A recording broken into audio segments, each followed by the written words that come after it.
என்ன என்ன காரியம் பண்ணிருக்க? என்ன காரியம் பண்ணி வச்சிருக்கேன்னா?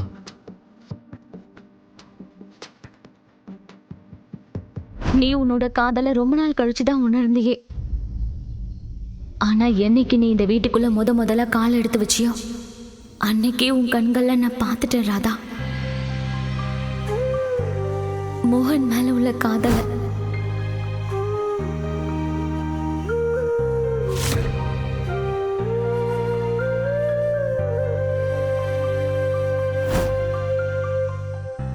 எதை நீ பக்தின்னு சொல்றியோ, யார நீ கடவுள்னு சொல்றியோ, அது எல்லாமே மோகன் மேல உனக்கு இருக்கிற காதல் தான் ராதா.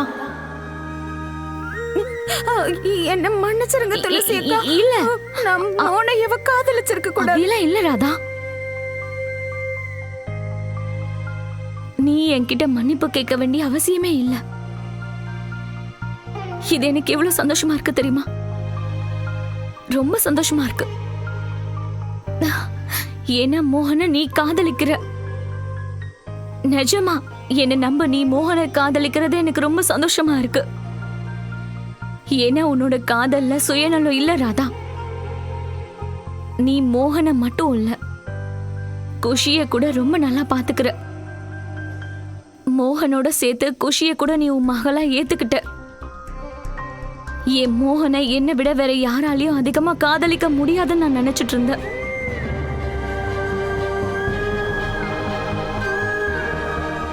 ஆனா நான் நினைச்சது தப்புன்னு நீ நிரூபிச்சுட்ட ராதா.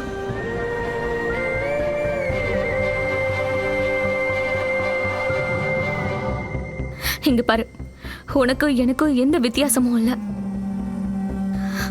ஒரே ஒரு வித்தியாசம் தான் இருக்கு.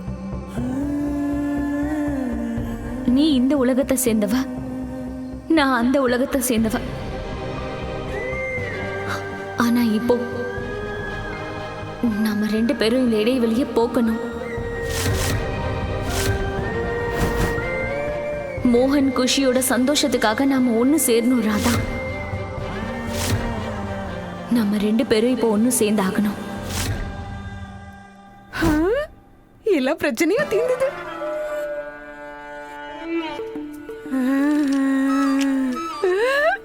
என்ன துளசி, தனியா அந்த அறைக்குள்ள ஜாலியா இருக்கியா? ஏன் இருக்காது? இங்க பாரு, இன்னைக்கு உன் ஆசை புருஷன் மோகனுக்கும் என் ஆசை பொண்ணு தாமினிக்கும் கல்யாணம் ஆக போகுது. அதுவும் பயங்கர கிராண்டா நடக்க போகுது, புரியுதா? நீ இந்த ரூம்குள்ளேயே இருந்து நடக்கிறதெல்லாம் நல்லா வேடிக்கை பாரு. நான் வேணா கொஞ்ச நேரத்துல உனக்காக ஸ்பெஷலா ஸ்வீட் கொண்டு வந்து கொடுக்குறேன். அடக்கடவுளே, இந்த ஆவிங்களுக்கெல்லாம் ஸ்வீட் பிடிக்குமா பிடிக்காதா? சாப்பிடுவாங்களா சாப்பிட மாட்டாங்களா? அடடடடா துளசி, நீ எதுக்கும் கவலையே படாத. ஏன்னா உன்னோட பங்கு ஸ்வீட்டையும் உன் பொண்ணு குட்டிச்சாத்தானுக்கு மொத்தமா கொடுத்துடுறேன். நான் போறேன்.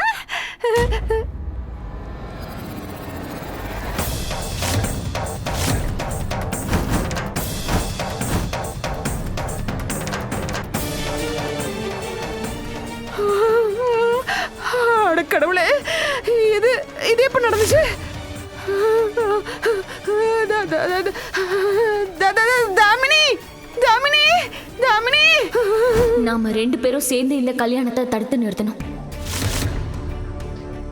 நம்ம செய்ய போற வேலைய இதுவரைக்கும் யாரும் செஞ்சிருக்க மாட்டாங்க.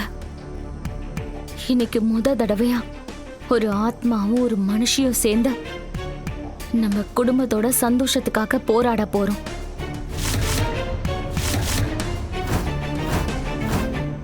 சொல்ல எனக்கு துணையா இருப்பியா?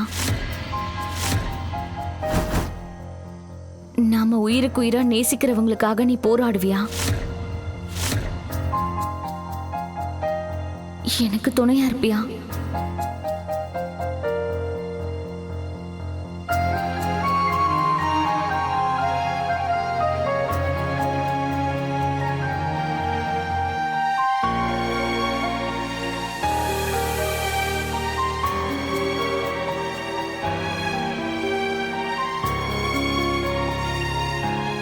தேங்க்யூ ராதா.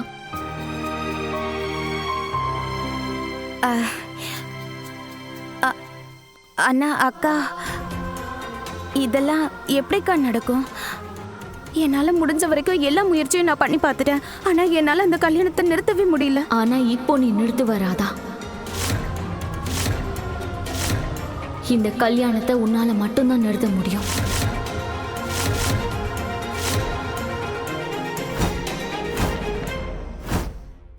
அம்மா, துளசி இந்த இடத்த விட்டு போய் நேரா ராதா கிட்ட தான் போயிருப்பா. அவங்க 2 பேரும் சேர்ந்துட்டாங்கன்னா எனக்கும் மோகனுக்கும் கல்யாணம் நடக்க விட மாட்டாங்க. நான் என்னமோ சந்தோஷப்பட்டுட்டு இருந்தேன். ராதாவை மோகனோட வாழ்க்கையில இருந்து தூக்கி எறிஞ்சிட்டேன்னு. குருமா துளசி அழிச்சிட்டாங்கன்னு நினைச்சேன். ஆனா அப்படியெல்லாம் நடக்கல. அப்புறம் எல்லாமே பாழாயிடும். அந்த மாதிரி நடக்க கூடாது. இது எல்லாத்துல இருந்து தப்பிக்கிறதுக்கு ஒரே ஒரு வழிதான் இருக்கு. அவங்க 2 பேரும் இந்த வீட்டுக்குள்ள திரும்பி வரதுக்குள்ள மோகனுக்கும் எனக்கும் கல்யாணம் நடந்து முடிஞ்சிருக்கணும். துளசி அக்கா, நான் வேணா ஒரு வேலை பண்றேன். இப்பவே வீட்டுக்கு போய் மோகன் ஐயா கிட்ட எல்லா உண்மையும் சொல்லிடுறேன். அப்புறம் எல்லா பிரச்சனையும் சரியாயிடும். வாங்க உடனே போலாம்.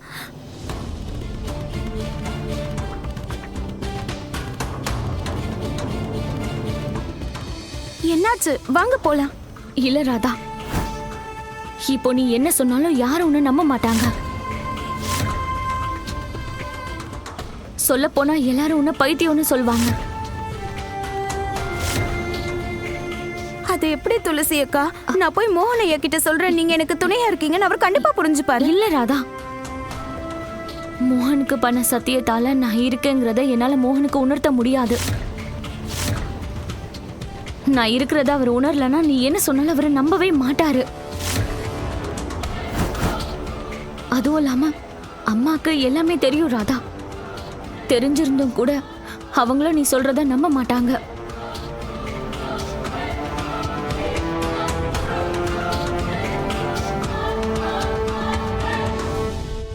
நீங்க சொல்றது உண்மைதான். அவங்க இதுக்கு முன்னாடி கூட நான் சொன்னதை நம்பல. இத பாரு ராதா, நம்ம கிட்ட நேரம் இப்ப ரொம்ப கம்மியா இருக்கு. அந்த தாமினி அவ ரொம்ப ரொம்ப ஆபத்தானவ. இந்த விஷயம் என்னை விட வேற யாருக்கும் பெருசா தெரியாது.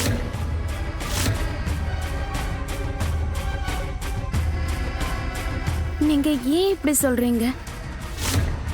ஏன் தாமினி அக்கா உங்களுக்கும் ஏதாவது? தாமினி, கல்யாணம் நடக்கிறதெல்லாம் சரிதாமா. ஆனா ஒருவேளை அந்த துளசி ராதா கிட்ட போய் அந்த உண்மையெல்லாம் சொல்லிட்டானா?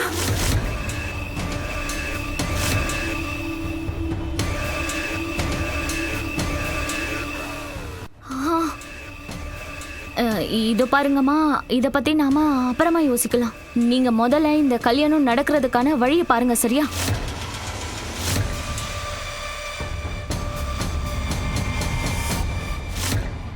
இந்த வீட்டுல இருக்க எல்லாருக்குமே மூளை குழம்பி போயிருக்கு. எது சரி எது தப்புன்னு யாருக்கும் தெரிய மாட்டேங்குது. தாமினிக்கும் அண்ணனுக்கும் மட்டும் கல்யாணம் நடந்துச்சுன்னா நம்ம எல்லார் வாழ்க்கையும் அழிஞ்சிரும். எனக்கு புரியுது கீர்த்தி, ஆனா நம்மளால என்ன பண்ண முடியும்?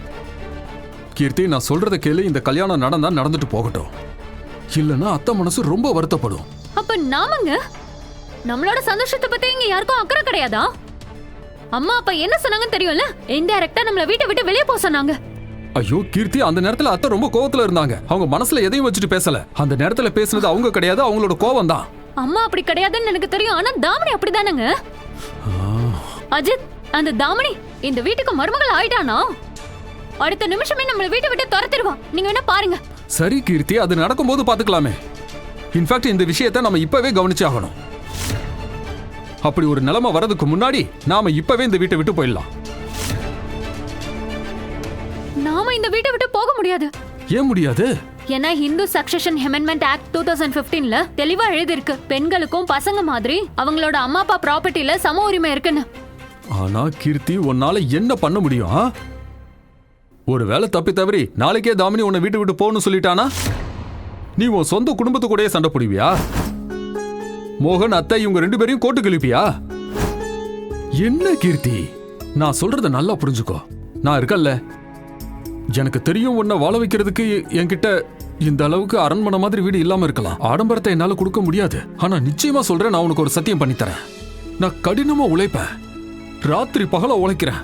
உனக்கு என்னைக்குமே எந்த ஒரு குறையும் இல்லாம நான் பாத்துப்பேன். உன்னை எப்பவுமே நான் சந்தோஷமா வச்சுப்பேன். ஆனா அஜித், அந்த மாதிரி சந்தோஷமா இருக்க முடியாதுல்ல. எனக்கு இந்த லைஃப் ஸ்டைல் தான் பிடிச்சிருக்கு. அதுலதான் நான் சந்தோஷமா இருக்கேங்க. இது எனக்கு உரிமையானதும் கூட. என்னோட ஹஸ்பண்ட்றதுனால உங்களுக்கும் இதுல உரிமை இருக்கு. தாமினியும் அவங்க அம்மாவும் பல வருஷமா இங்கதான் இருக்காங்க. எதுக்குன்னு தெரியுமா? எல்லாமே அவங்களுக்கு கிடைக்கும்ன்ற நம்பிக்கை இல்ல. இந்த நேரத்துல நம்ம இந்த வீட்டை விட்டு போயிட்டோம்னா எல்லாமே முடிஞ்சு போயிடும். இதுக்கப்புறமும் இந்த வீட்டை விட்டு போகணும்னு முடிவெடுக்கிறீங்க, அவ்வளவுதான் சொல்லுவேன். கீர்த்தி, ஐயோ என் செல்லம், என் தங்கம், என் கீர்த்தி குட்டி. ராதா, நான் எல்லா ரகசியத்தையும் உன்கிட்ட அப்புறமா சொல்றேன். இப்போ என்னை பத்தி பேச நேரம் இல்லை ராதா. இந்நேரம் நான் வீட்டில் இல்லைங்கிற விஷயம் தாமினிக்கு எப்படியோ தெரிஞ்சிருக்கும். அவ கல்யாணத்தை சீக்கிரமா நடத்த ஏற்பாடு பண்ணிட்டு இருப்பா. அதனால இப்போ உடனடியா நம்ம வீட்டுக்கு திரும்பி போய் ஆகணும். ஆனா நம்ம என்ன பண்ண முடியும் துளசி அக்கா? எப்படி கல்யாணத்தை நிறுத்த முடியும்? இதுக்கு மேல நம்ம கிட்ட எந்த வழியும் இல்ல. ஒரே ஒரு வழிதான் இருக்கு.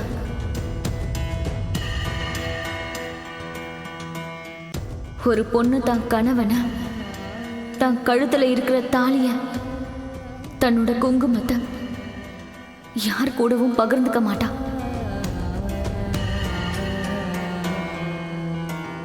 ஒரு பொண்டாட்டி தன் புருஷனுக்கும் தனக்கும் உள்ள காதலை யார் கூடவும் பகிர்ந்துக்க மாட்டா.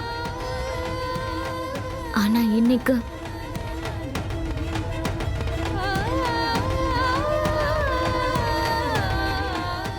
என்னோட கணவரை, என்னோட தாலிய,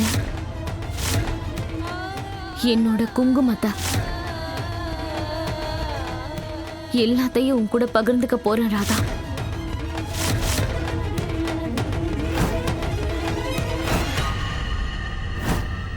பெரியவங்க சொல்வாங்க, புருஷன் பொண்டாட்டிக்கு நடுவுல 3வது ஆள் வரவே கூடாதுன்னு.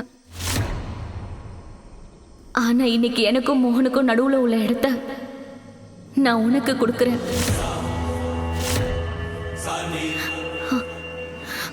ஒரு புருஷனோட காதலுங்கிறது ஒரு பொண்டாட்டிக்கு மட்டும்தான் சொந்தம்.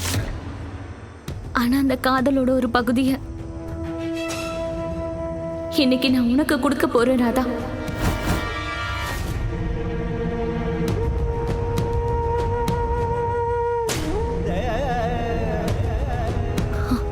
இன்னையில இருந்து மோகனோட பொறுப்பு, குஷியோட பொறுப்பு உன்னோடதுதான் ராதா.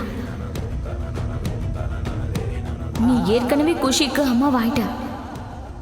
அப்புறம் இன்னையில இருந்து நீ மோகனுக்கு மனைவியாவும் ஆகணும்.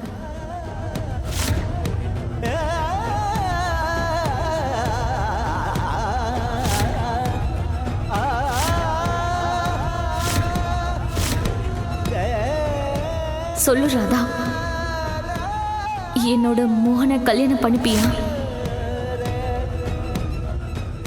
மோகனை மனசார ஏத்துப்பியா?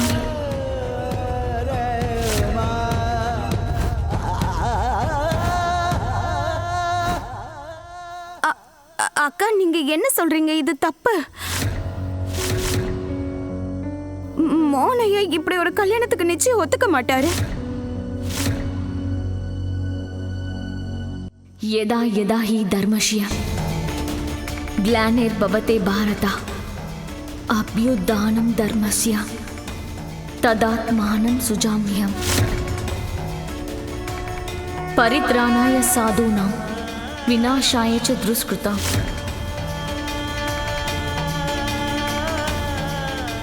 धर्म संस्थापनार्थाय संभवामि युगे युगे.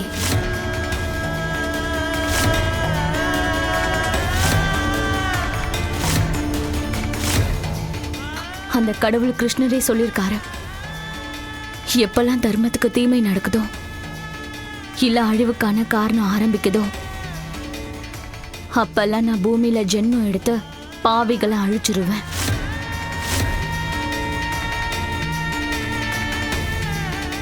இன்னைக்கு நீயும் அதை தான் பண்ணி ஆகணும் ராதா. எந்த கிருஷ்ணருக்கு நீ பூஜை பண்ணிட்டு இருக்கியோ அவரோட அவதாரத்தை எடுத்து நீ அதர்மத்தோடையும் பாவத்தோடையும் போராடணும். இத பார் ராதா, நல்லவங்களுக்கு உதவி பண்றதுக்காக கெட்டவங்களோட கண்டிப்பா சண்டை போடணும். இப்ப சொல்லு, மோகனுக்கு உதவி பண்றதுக்காக நீ மோகனை கல்யாணம் பண்ணிப்பியா?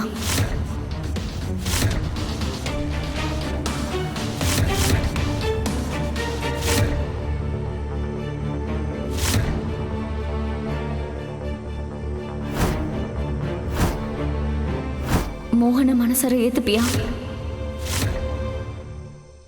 சொல்லு.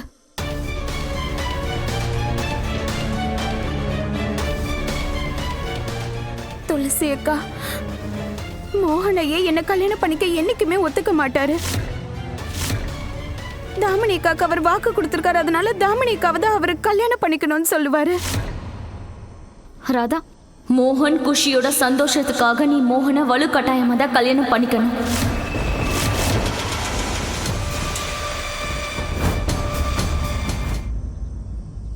வலுக்கட்டாயமாவா? ஆமா ராதா, மோகனை தாமினி கிட்ட இருந்து காப்பாத்துறதுக்கு இந்த ஒரு வழிதான் இருக்கு. இல்லைன்னா மோகனோட வாழ்க்கை மொத்தமா அழிஞ்சு போயிடும். எனக்கு இன்னொரு கேள்வியும் இருக்கு. இதெல்லாம் செய்யறதுக்கு நீ தயாரா இருக்கியா? மோகனோட கோவத்தையும் வெறுப்பையும் சம்பாதிச்சுட்டு உன்னால் அவருக்கு மனைவி ஆக முடியுமா? அவரோட கோவத்தை உன்னால ஏத்துக்க முடியுமா ராதா? இதெல்லாம் ஒன்னும் அவ்வளவு சுலபம் இல்ல. ஏன்னா அவரோட நல்ல குணம் தான் அவரோட பிரச்சனையே. அவரோட முதல் நல்ல குணம், யார அவருக்கு சொந்தமா நினைக்கிறாரோ அவங்கள அவரு கண்ணை மூடிக்கிட்டு நம்பிடுவாரு. அதனாலதான் அவரை இன்னைக்கு கூட தாமினிய அந்த அளவுக்கு நம்புறாரு. அப்புறம் இதுக்கப்புறமும் கூட அவர் உன்ன இல்ல, தாமினியை தான் முழுசா நம்புவாரு.